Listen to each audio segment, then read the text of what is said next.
John, haven't they? Yeah, they're coming. Come on over.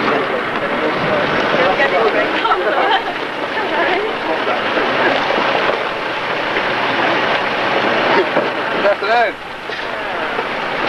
How are we? Nice to see you. I am not amused.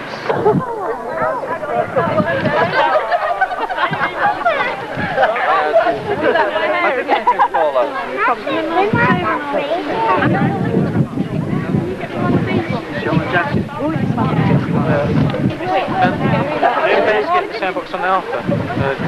Get it out of the car. Yeah. I can now. Right. Yeah, we could actually. All right. Yeah, well, once you get your photographs sorted out first, and then do it. Okay. I can't really advise anyone until I'm married. Once I'm married, I'll go back and give some people advice. But at the moment, I could just say enjoy it and say no more. I've got a shawl in the car. Yeah, no, I mean, you come. That's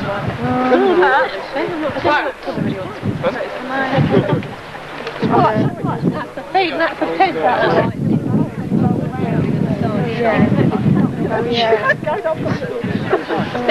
It'd be nice with Disney pig.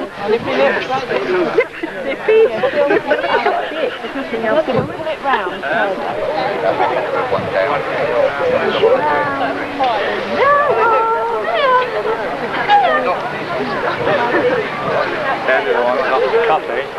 Because you can get them smiling sometimes, just to relax for the one time. That's right. Yeah.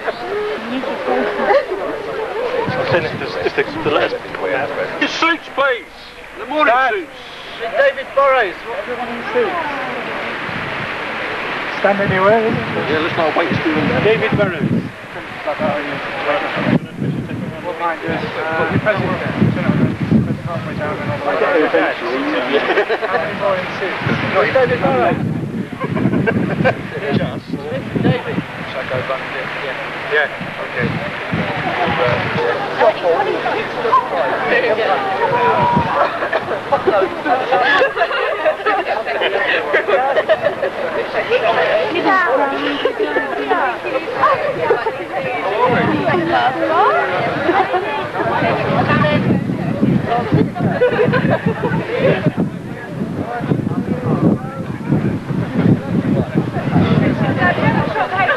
I'm with you, Phil. See? Look! What we're trying to do was to get a church early, but because we don't live here, we're not allowed to. Oh, really? Oh, yeah. All these funny rules.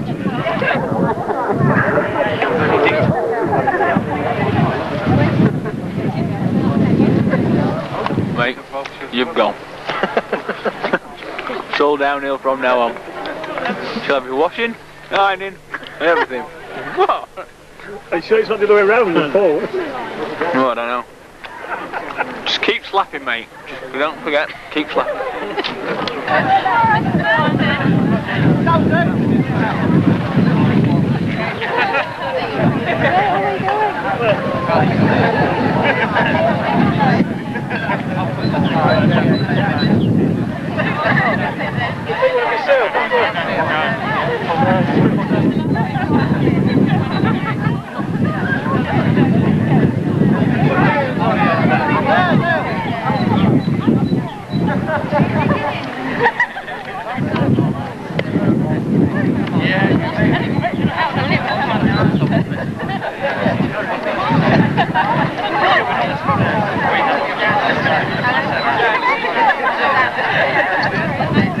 Can we just close up a little bit, please?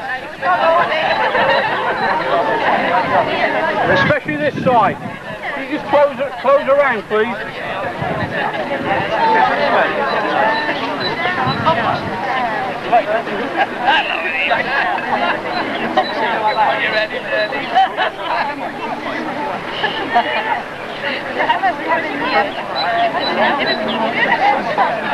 Okay.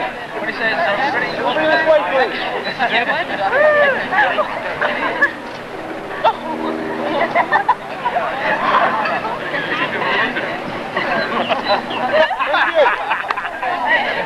Okay, if you have confetti, just stay here, please.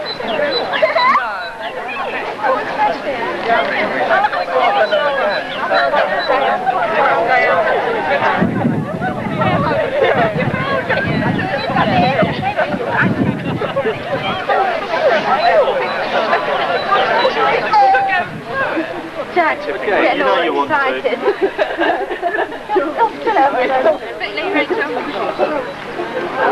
Okay. 2, 3.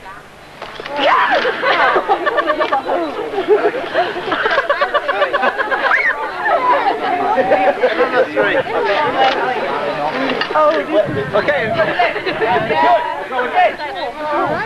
Okay. Up and over. Here we go.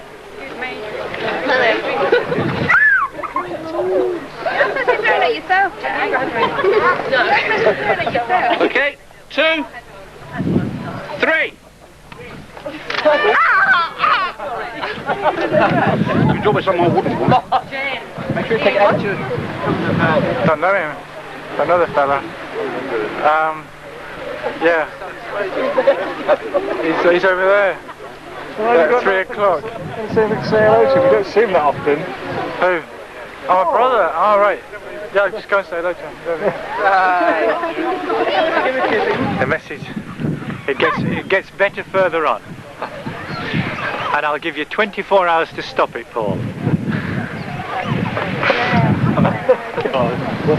Congratulations. Congratulations and best wishes, and we've enjoyed the day. It's been wonderful. Is that what you want? Yeah, that was it. As they go along.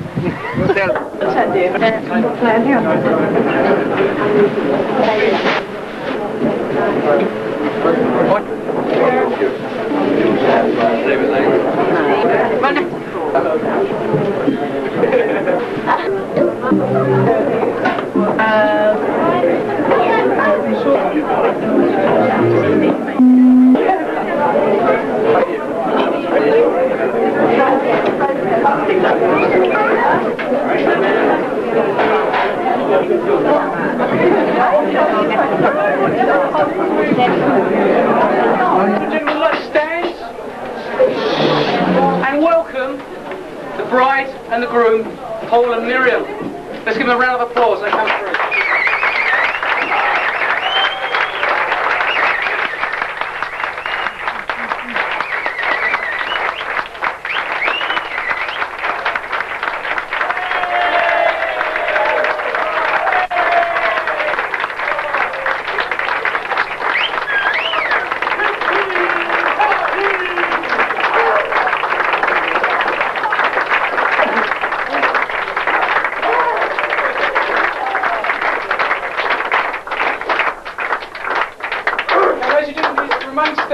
Remain standing for a moment. We're going to ask Paul's father, Cliff Kent, to actually say the grace before we enjoy our meals. For every good and perfect gift we thank you, O Lord. For this time of celebration we give our gratitude. And for the work of many seasons and the food of many hands we thank you, O Lord. Amen. Enjoy your meal.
time of the speeches. As every wedding we do have speeches, and a time to have fun, time to listen to some stories, and a time to actually just to congratulate again the bride and the groom. So I think this is the time appropriate to hand over to the father of the bride, who's going to be our first speaker this afternoon. So let's give an applause to the father of the bride.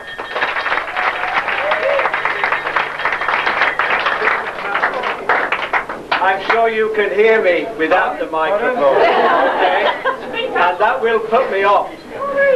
Okay, well, this is my first attempt at being the father of the bride, and I understand and would want to say thank you very much to every one of you who have come to be a part of this special day in our lives and the lives of Paul and Miriam. Some of you have travelled a long way, both from within England, and we've someone from Bangladesh.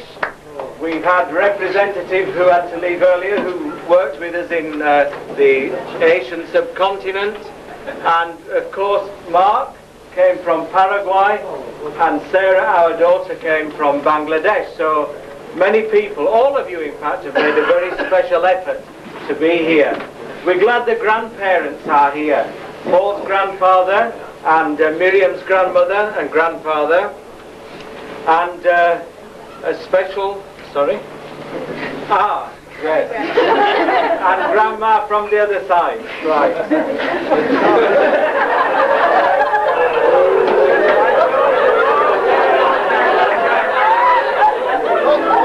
There you are. Entertainment, all right. Now I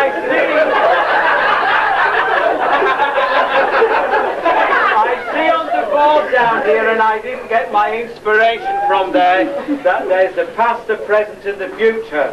Well, recently somebody told me that they had read that yesterday is history, tomorrow is a mystery, today is a gift, and that's why it's called the present.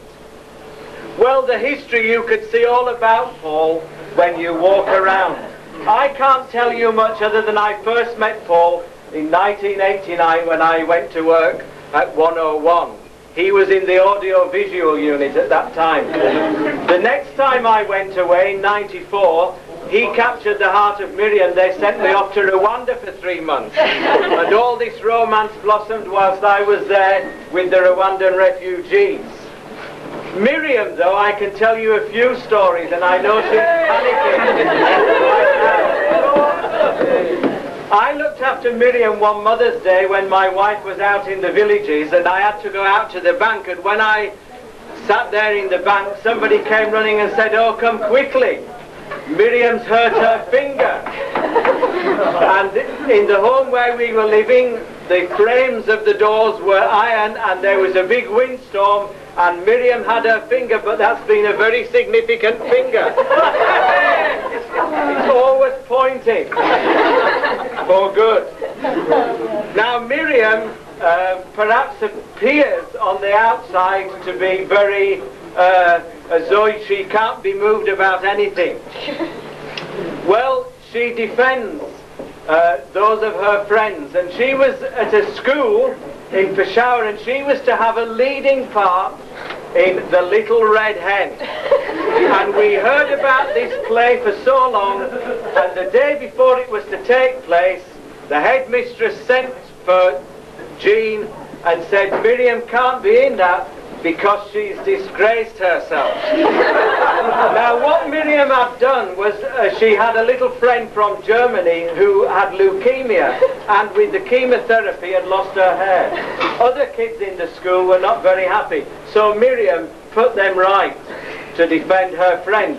But never mind, even though she was not the star role, Miriam made sure that she stole the show as the yellow duckling, and was there in the middle of the picture.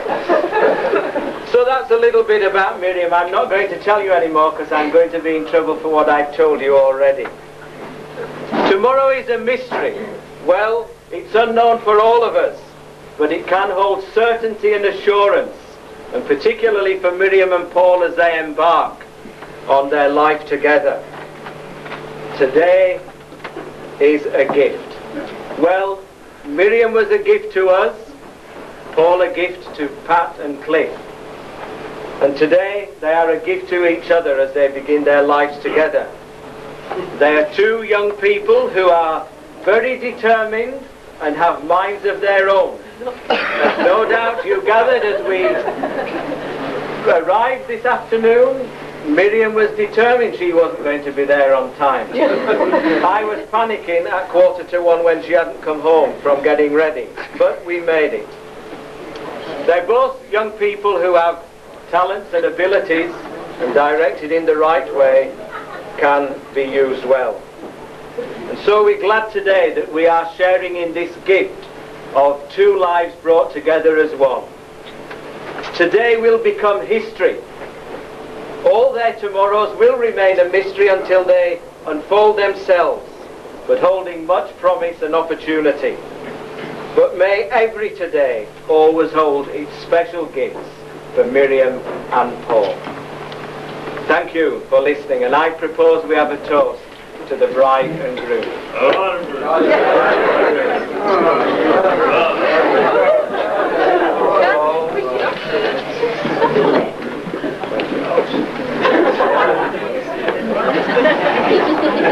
Okay, the bride and groom will be next turn to speak. So it's the bride and groom.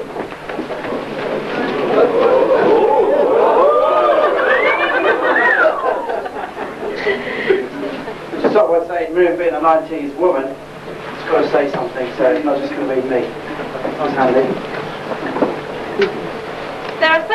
There are so many people that we wanted to thank for today, and there's so many people that have done things for us.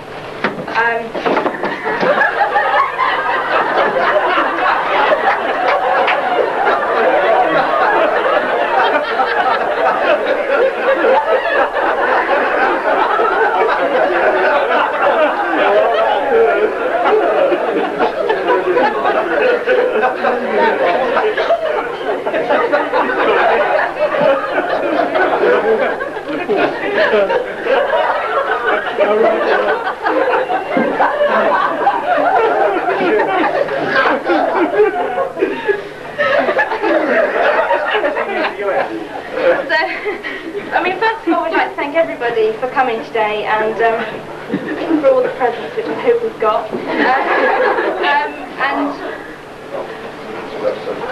and about the curry, there are only 2 toilets, so I don't know whether or not you want to start a timetable up now. Now I'm passing over to Paul. Just like to say a big thank you to Keith, who's been giving us lessons for the last couple of months, telling us how we should be married and what to do. I must say, before I say what I'm going to say, that chatting about, Keith used to be in the RAF many years ago, so he shows a keen interest in me being in the cavalry. Now, he told me to take a pack of sausages for my horse. I actually thought horses eat meat. So, I don't know if it's tough. However, 2 points that will stay with me that he said to me, 2 important things to make a marriage that will work: honesty and integrity. And if you can fake both of them, you've got it made.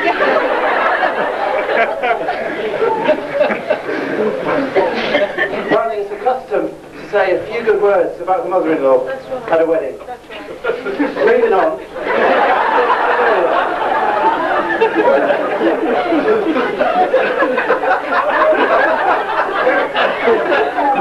We would like to say a really big thank you to Linda, who's done all the lovely flowers for us, and they all just look so lovely. We have got a little something for you, but we'll give it to you later. Too big to get in the car. I would also like to say a really big thank you to my parents and to Paul's parents, who've done so much for the day. And we also have a little something for you too. And the bridesmaids, you all look really lovely, and thank you for keeping my spirits up this morning at the hairdressers. It was brilliant. Oh, isn't it? Also, a big thank you to Martin Posnett, who's been over with us today. He's a busy chap about the place, doing shows all over the place, and it's very good of him to be here today. I really appreciate that, Martin. Thanks very much. Also, I'd like to thank Koji for playing the sax. He's only been playing saxophone for 6 months, and doesn't he do well? Yeah. He'll be on book 2 next week. Thank you going over there, the Welshman that's fallen off his chair. 2 days ago he didn't have a trumpet, he didn't have any music, and You came out with something very nice today. Thank you very much. Thank you. Also to Matt and Matt over there. You can't miss Matt. But thank you very much for today, guys. I was on about this Matt here because he never shuts up.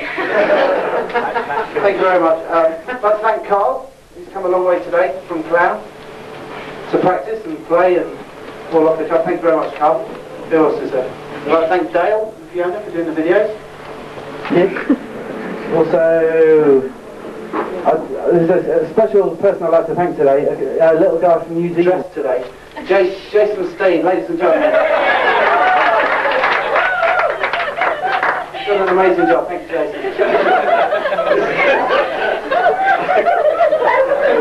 I'd also like to thank, on Wednesday I had to move house. It was a bit of a nightmare. There's a few guys that helped me move. Duncan, he worked really hard. John, who eventually moved out. Where is he? Mark, Billy. Thanks very much, guys. Couldn't have done without you. I was really pushed.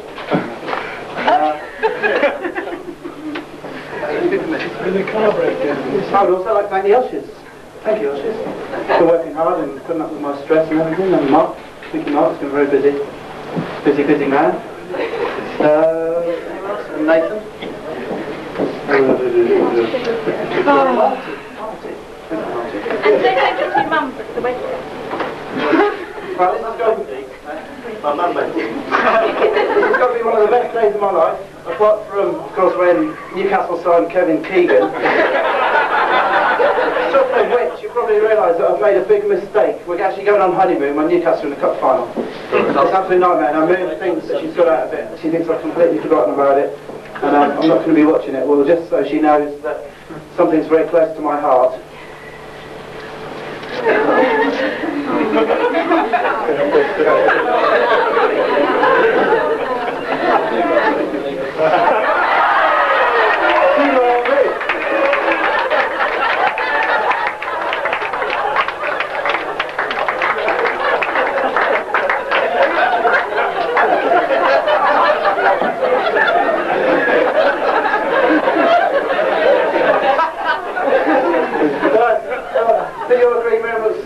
Today, in a lovely white dress. Apparently the brides wear white dresses because everything in the whole kitchen appliances are white. So anyway, I'd especially like to thank Miriam for marrying me today.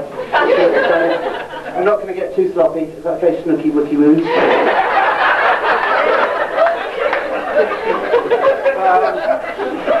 Obviously a very special day for us both. I'd like to thank everyone for being here with us. Everyone, I'm sorry if I've missed anyone out. I don't think I have, but if I have, I'm very sorry. I'd like to thank everyone for helping us out this week. It's obviously been a very busy week. I'd like to thank Miriam especially for marrying me. Thank you.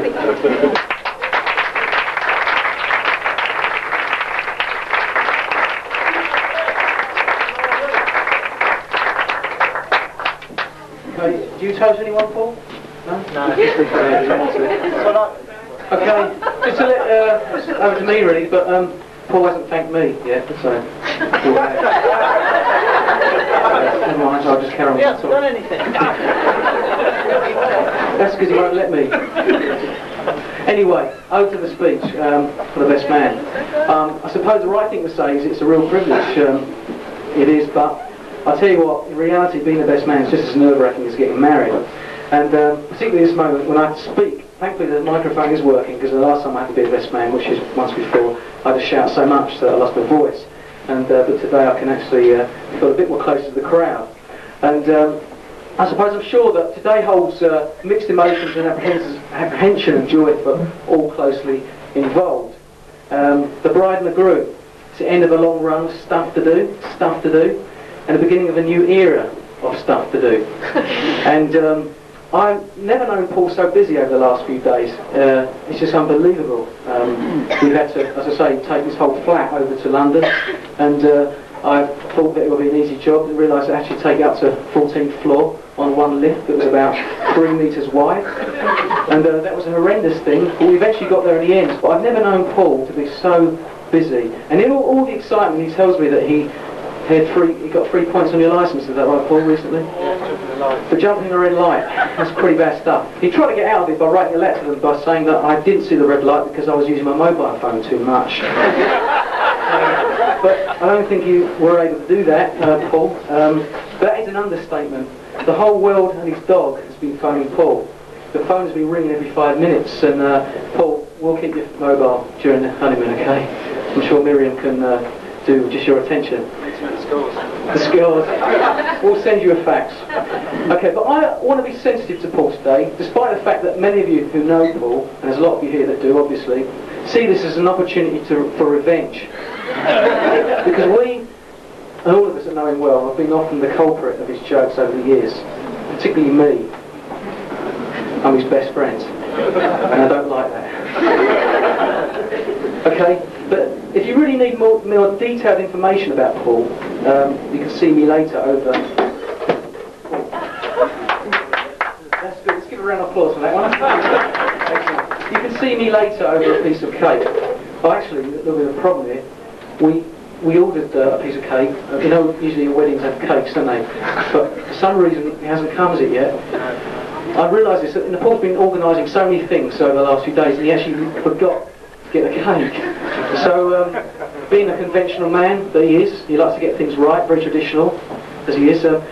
What am I going to do? Yeah. Well, I've got a cake here. I think there's a little chocolate sponge cake there. So, if you can hand this over to Paul, and we'll bring a knife, and we still can get a photograph of. We can get a photograph of Miriam and Paul cutting that one later. And do Paul, share the cake round. Okay, share the cake round. Well, Paul is an interesting man. It is an honour to be the best man, despite being the best fool as well. I've known Paul for 10 years, and I've had many laughs together, many laughs. I met Miriam 7 or 8 years later, and not personally, that was through Paul. And I'm actually glad that they are together, and that they are a match made in heaven. Or made in Croydon, to be exact.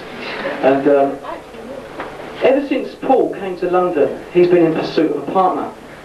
And, Paul is an adventurous, ambitious man, without losing his cred most of the time. And he will go to lengths to get the right girl. And that's what he did. And he's looked in all places to get one. And I mean that sensitively. From Fire girls to American girls.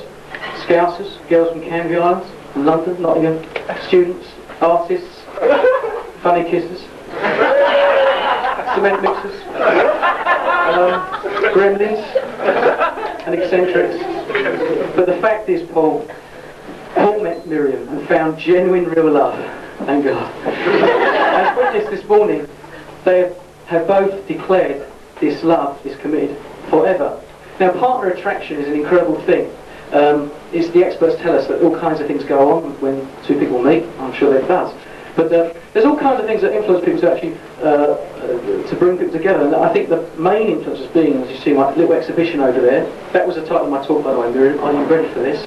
And the various attractions that influence people, and that's past experiences, present attractions, that's personal, social, and your future outlooks. All these things are really important for a relationship to work. Okay? I want to continue to say a few words along these lines, reflecting on Paul's past, present and future hopes. So Miriam, are you ready for this? Okay? It's not that funny, but we can try to laugh. And beforehand actually, I forgot, there's a few cards here. Oh yeah. Sorry, I've been told to read these cards out. Okay, let me just put this one, for someone who couldn't make it here. Oh, this one's from the Newcastle boss, Kenny Dalglish. Oh, Paul. Sorry to hear you're getting married. Looks like there will be a cut-in match attendance for you. As a consolation, if you can make it, I supplied a free ticket here for an opening away game against Palace. Following our opening home game against Stockport in August. Love Kenny, so I've got the ticket over there. Brilliant. Okay, just another one here, I've got to read this one. Have to do these things at weddings, obviously. Where are we now? Dear Paul, Miriam, thanks for the invite. We didn't want to come anyway. Oh. Ethel and David, who they were. Sorry. Okay. There's another one here, get pretty quickly. Paul and Miriam, congratulations on your first anniversary. Oh, sorry. This is really ridiculous. Are there any signs yet? Wet nappies on the way. This is Pete and Petra, no, that one as well. Crazy. Sorry about this. We've got one more here. It's negligence, hey, negligence. This Oh, just a car. The one that's doing it. Back to my talk. Okay, back to my talk. Okay, we said the cars. It's too easy for people to get negligent and unthinking, but we're here because we're serious about Paul's wedding. We're serious about Miriam's wedding. And they've had various past experiences from which to build their lives upon.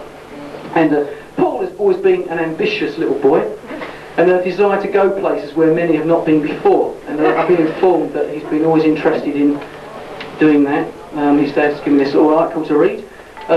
This is a part of an essay Paul did when he was about 8 years old. It was one of those days when he didn't play truant. It was about the moon. We tried to jump up to stop the football, but we couldn't stop the football, so we just runned round the moon. And me and Leo had a running race, but we changed it to a slow race, because you can't run fast on the moon. Paul, you can't run fast anyway. I should know because I've gone jogging with Paul. I actually walk while he jogs. But that's another issue. Paul's ambition mixed with the obvious didn't lead him to the moon but to Croydon in his past, where I encountered a youngish man who incidentally thought I was a yobbo when I first met him. And I had the earring in and lines across my head, and he was quite scared of me for some reason. But I don't know why. But I thought he was a bit of an enigma and a person of a past that I knew really nothing about. But obviously through inside information I've learned quite a few things, particularly recently. There are a few things that Paul in his past that you've got to be aware of, Miriam. He does very eccentric things in his life. He's been to school in his pyjamas for reasons unknown, something to do with the northern climate, I think. He learned the environmentally friendly way of drying pots and pans with hairdryers. Is that true?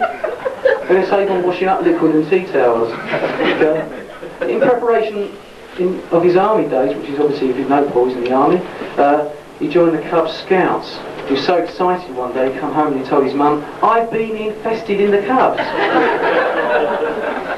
So enthusiastic he didn't turn up the next week. Where was your commitment in those days, Paul? Thank God he's got it now. Worked in Pizza Land and McDonald's and where he developed his cooking skills.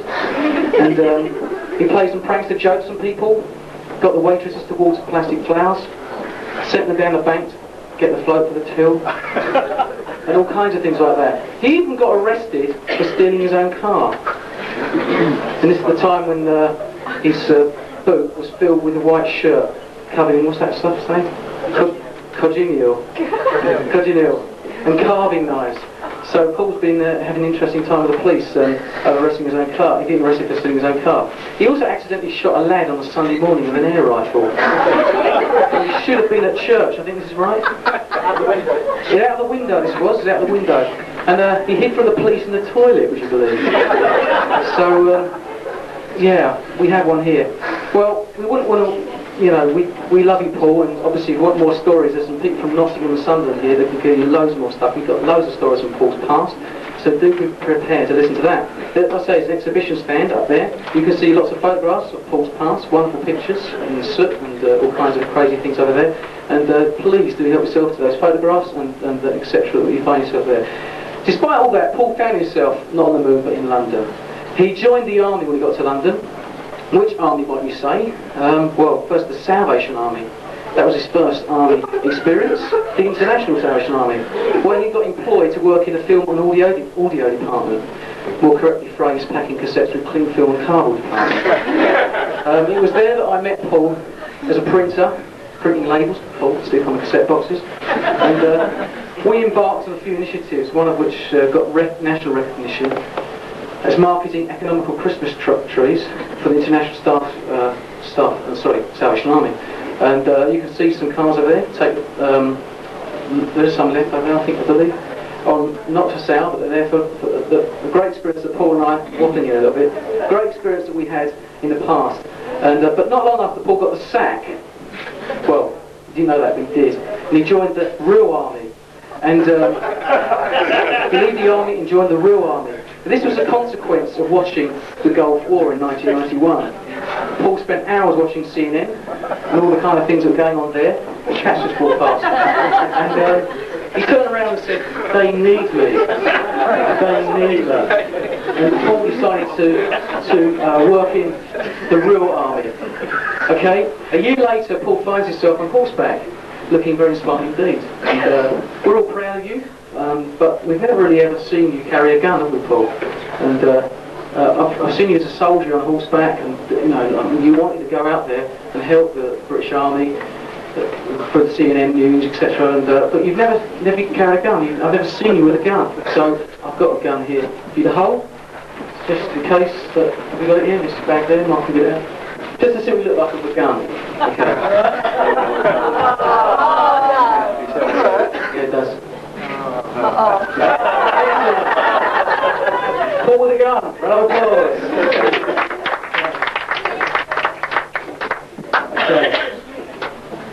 Okay, life for Paul didn't stop with horses and drums and guns, but years later Paul, or alternatively known as Sassman, Mega Man, Kenty, Pinky Paul, Cheesy. Is that not right? Cheesy.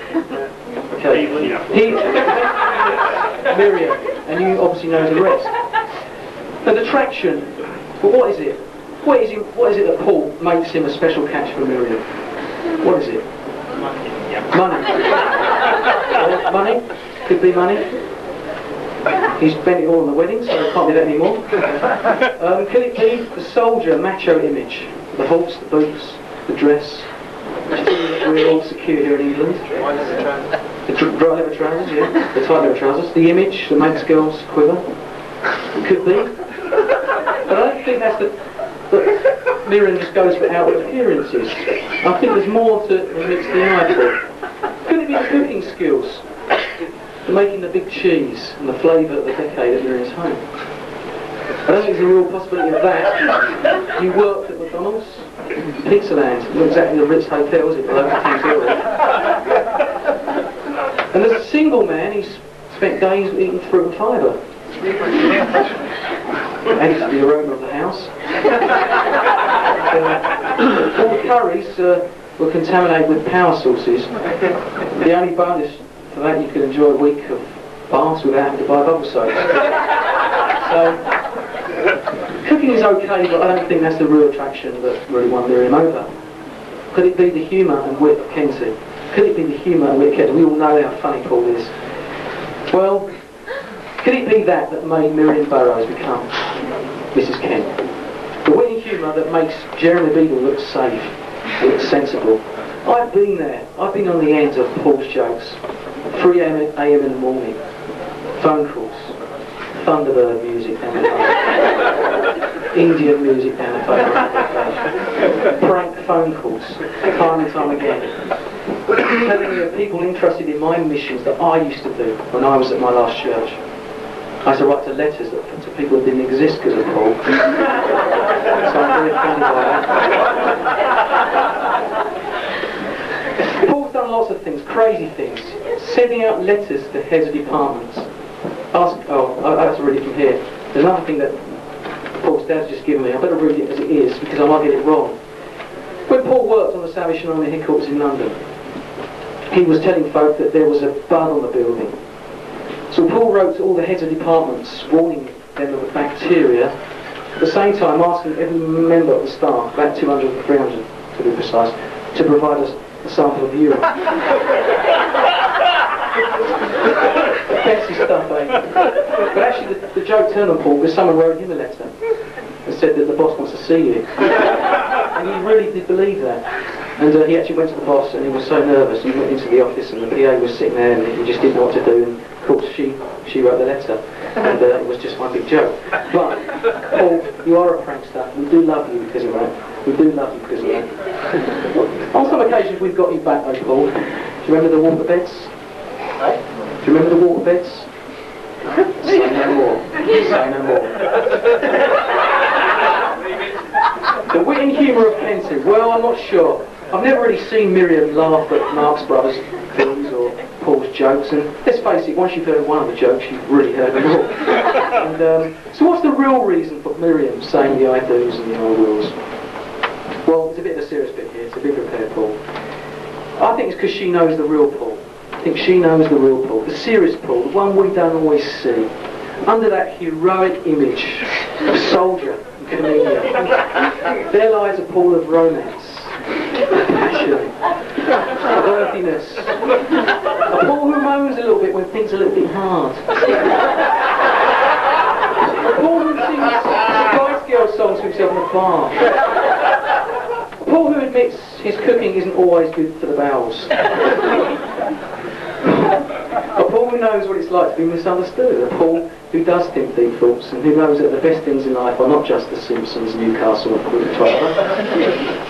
Some of you thinking, no way, mate, that's not Paul. Who knows? Only Miriam does. So what does the future hold for them both? What does the future hold for them both? Both obviously have plans that they had, various ambitions that they'll be difficult to fuse together from time to time again. But you both have also similar future outlooks. And as you do build your lives together, do build them on good principles that will help your future. Someone once said that marriage is not the joining of two worlds, but the abandoning of two worlds to create a new one. It's very harsh stuff, but I think it's right. And Paul, you are not Paul on your own anymore. You're not just Mr. Kent. You are Mr. and Mrs. Kent. You are one unit. So every time I come to see you, I see Mrs. Kent as well, and vice versa. Friends come to see Mrs. Kent, come to see you. Obviously, you're not joined together all the time. That would be physically impossible. But as you live out the new life, I want you to leave you with 3 things together. 3 principles for you to build your lives upon. So, you're listening? Seek the absolute best in each other, okay? Look out for each other's interests. That's really important. So, Paul, go easy on the power beans from time to time. Get a good balance between fun and laughter and serious dialogue. Okay, that's the second thing. Get a good balance between fun and laughter and serious dialogue. Okay, that's a funny bit. Where's the serious bit next one? He's going to kiss me on the side of the face. There is a time to watch Panorama as well as Simpsons. Remember some of the spiritual and moral principles taught in your life. Okay, these are important because base your marriage upon them, because that is the key to its success. Okay, that is the key to its success. And finally, just to leave you with some classical wisdom, I was going to say I love Groucho Marx quote, but Paul's already used that already. And so, just a few things for you to take home with you. Miriam, this is for you. The best way to get a husband to do anything is to suggest that he is too old to do it. Okay? Remember that. Miriam, if you think you're in love, just think of him sitting on the lavatory. If you still love him, marry him. Both of you. Laugh and the world laughs with you. Snore and you sleep alone. Both of you. Develop your eccentricities while you are young. That way, when you're old, people won't think you're gaga. Paul, if a man sits down to think, he is immediately asked if he's got a headache. Remember that one. How is it that the person in front of you at the supermarket checkout always has one item that requires a summit conference? It's got nothing to do with marriage anyway, I thought I'd quote that. Never lend books for Paul because he's a book lover. Never lend books, for no one ever returns them. The only books I have in my library are the books that other folks have lent me. If you go long enough without a bath, even the fleas will let you alone. Okay, the last one I'll quote. The person who makes a bad 30-minute speech to 100 people wastes only half an hour of his time. But if he wastes 50 hours, he also wastes 50 hours of the audience time. That's more than 2 days. They should hang him for the offence. Well, I hope you haven't feel like hanging me for that offence, and I hope you've enjoyed learning a little bit about Paul's past experiences that will hopefully give Miriam and Paul a good send-off. So I thought it'd be nice once again to toast the bride and groom. Okay, so stand up and toast them again. Double toast them today.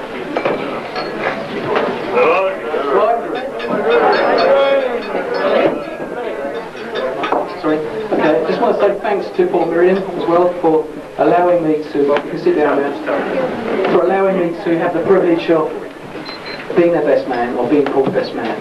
And I have enjoyed spending the last few hours, or few days with Paul, and even though it's been really hectic. And I get married on the 2nd of January, so Paul, time for revenge that time. Okay? Now to you.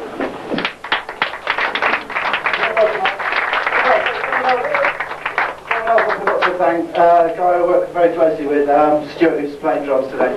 Sorry, Stu. Okay, ladies and gentlemen, now what we're going to do, I've got coffee over here by the caterers. I think what the plan is, if everyone gets up, gets their coffee, they can clear the tables and set up for this evening. You can also go outside and enjoy the band who's going to go out there and play in a minute. Thank you very much. Thank you for joining